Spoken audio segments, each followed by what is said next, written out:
ఆంధ్రప్రదేశ్ రాష్ట్రంలోని రిటైర్డ్ ఉద్యోగులకు మరియు పెన్షనర్లకు సంబంధించి ఒక అత్యంత ఆసక్తికరమైన పరిణామం చోటు చేసుకుంది. దీంతో రాష్ట్ర వ్యాప్తంగా ఉన్న విశ్రాంత ఉద్యోగులందరూ కూడా హర్షాతిరేకలు వ్యక్తం చేస్తున్నారు. అసలు ఉపరాష్ట్రపతి గారు తీసుకున్న ఆ సంచలన నిర్ణయం ఏంటి?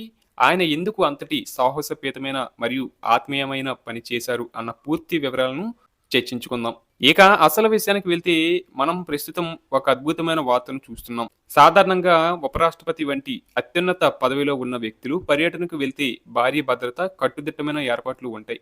కానీ ఉపరాష్ట్రపతి హోదాలో ఉన్న గౌరవనీయులు సిపి రాధాకృష్ణన్ గారు మన ఆంధ్రప్రదేశ్ రాష్ట్రంలోని శ్రీకాకుళం జిల్లాలో అధికారికంగా పర్యటించడం జరిగింది. ఈ పర్యటనలో భాగంగా ఆయన జిల్లాలోని అత్యంత ప్రసిద్ధ పుణ్యక్షేత్రమైన అరసవల్లికి విచ్చేశారు. అక్కడ వెలిసిన ప్రత్యక్ష దైవం శ్రీ సూర్యనారాయణ స్వామిని ఆయన భక్తి శ్రద్ధలతో దర్శించుకున్నారు. స్వామివారి సేవలో పాల్గొని ఆశీస్సులు తీసుకున్న తర్వాత ఆయన తిరిగి వెళ్ళడానికి అధికారులు వాహన శ్రేణిని సిద్ధం చేశారు. భద్రతా సిబ్బంది అంతా అప్రమత్తమై ఆయన కారు ఎక్కి వెళ్లిపోతారని భావిస్తున్న సమయంలో ఒక అనూహ్యమైన ఘటన చోటు చేసుకుంది. అక్కడే గుడికి సమీపంలో ఉన్న ఒక ఇంటి వద్ద రాపోలు నరసింహ అనే ఒక విశ్రాంత ఉపాధ్యాయుడు నిలబడి ఉన్నారు. ఆయన వయసు పైబడిన రిటైర్డ్ ఉద్యోగి అని గ్రహించిన ఉపరాష్ట్రపతి గారు తన ప్రోటోకాల్‌ను సైతం పక్కన పెట్టి సిద్ధంగా ఉన్న తన వాహనం ఎక్కకుండానే నేరుగా ఆ రిటైర్డ్ టీచర్ ఇంటివైపు నడక సాగించారు. ఒక దేశపు ఉపరాష్ట్రపతి స్వయంగా ఒక సామాన్య రిటైర్డ్ ఉద్యోగి ఇంటికి వెళ్లడం అనేది రాష్ట్ర వ్యాప్తంగా పెను సంచలనం సృష్టించింది.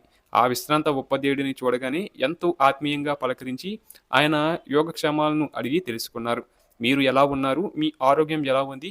విశ్రాంత జీవితం ఎలా గడుస్తుంది అని ఒక కుటుంబ సభ్యుడిలా ఆయన ఆరా తీయడం చూసి అక్కడున్న వారంతా ఆశ్చర్యపోయారు. ముఖ్యంగా సమాజంలో రిటైర్డ్ ఉద్యోగులు అంటే కేవలం పెన్షన్ తీసుకునేవారు మాత్రమే కాదని, వారు దేశ నిర్మాణంలో భాగస్వాములైన మేధావులని ఉపరాష్ట్రపతి గారు చాటి చెప్పారు.